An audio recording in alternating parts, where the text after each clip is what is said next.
Today is the 16th Sunday of Ordinary Time, Cycle C. In the first reading,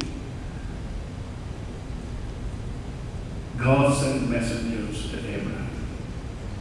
In a desert culture, hospitality is very important. When Abraham saw 3 men near his tent, he ran up to them and bowed down. He invited them to spend some time with him. He washed their feet and invited them to have a little food. However, this little food was not little. He instructed Sarah to take 3 measures of flour, equivalent of 1 ephah, which is 35 liters, 3.5 liters, and make bread. He also told her to roast a steer, a young ox. The amount of food appeared to be excessive. I'm sure he shared with his servants as well. The stranger turned out to be from God. Abraham was an excellent and generous host, even though he thought they were ordinary strangers.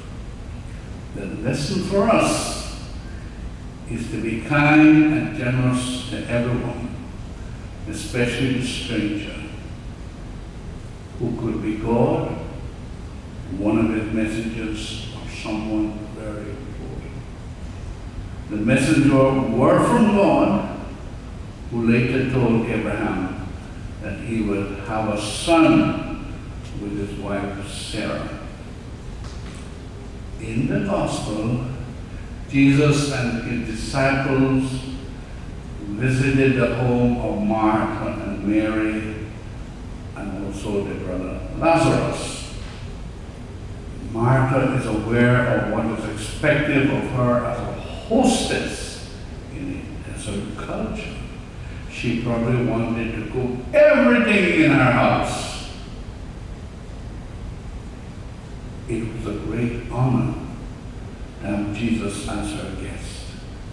She was extremely busy with the preparation of food. She noticed that Mary, sitting with the apostles at the feet of Jesus, listening to him as he taught. Mary was noticeably out of place, as men and women normally gather in different areas.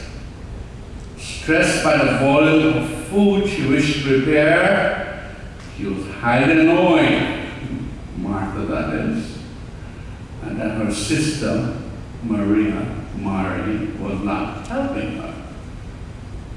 She complained to Jesus about allowing Mary to stay at his feet and not sending her as a woman to help in the kitchen.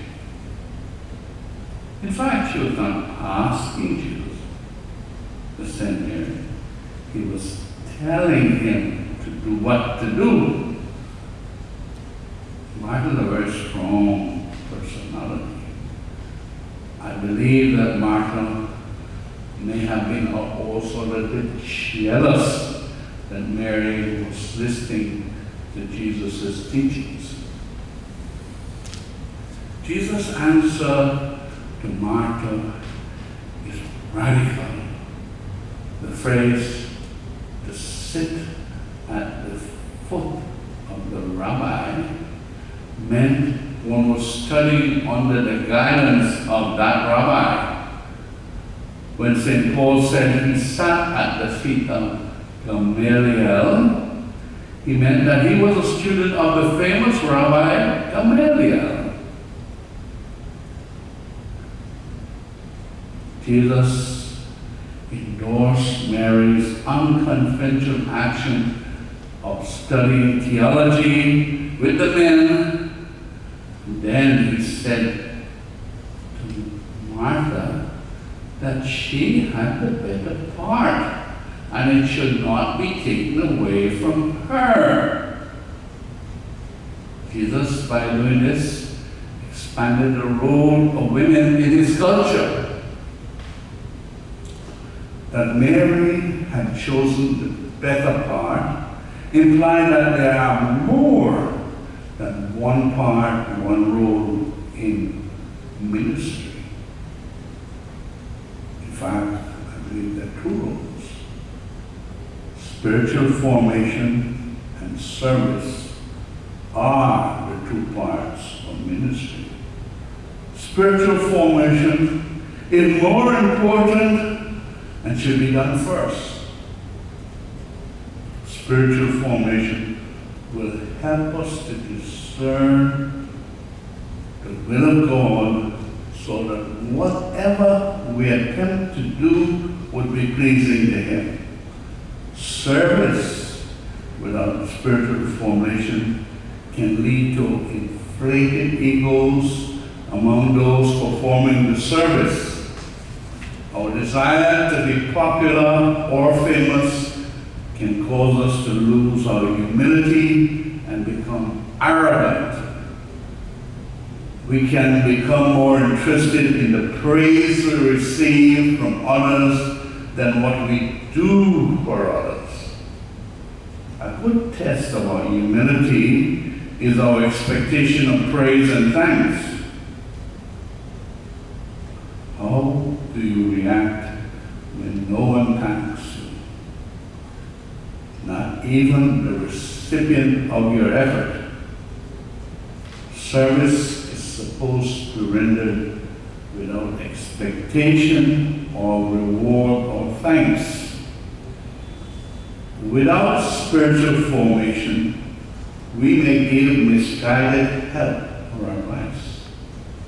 Those who do not understand the sanctity of life, we suggest an abortion as an option for a young girl without understanding the gravity of the sin and the psychological harm associated with this procedure.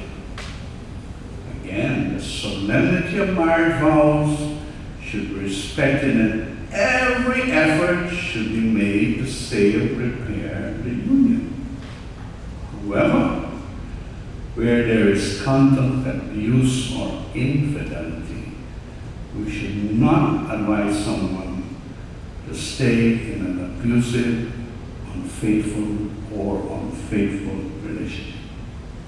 You see, the vow or the promise by an abusive, unfaithful person to love and honor his spouse at the time of the ceremony would not be valid, and therefore the marriage can be annulled. The technical term for the invalidity of the vow is simulation.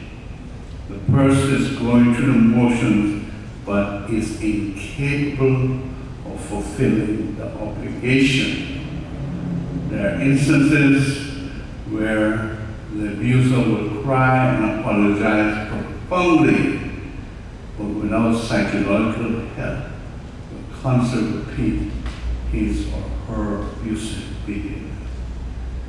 There's a saying, the road to hell is paved with good intentions. Good intentions are not sufficient. One must have spiritual formation and a profound knowledge of our faith when guiding others. Spiritual formation should always precede action. Mary had the better part.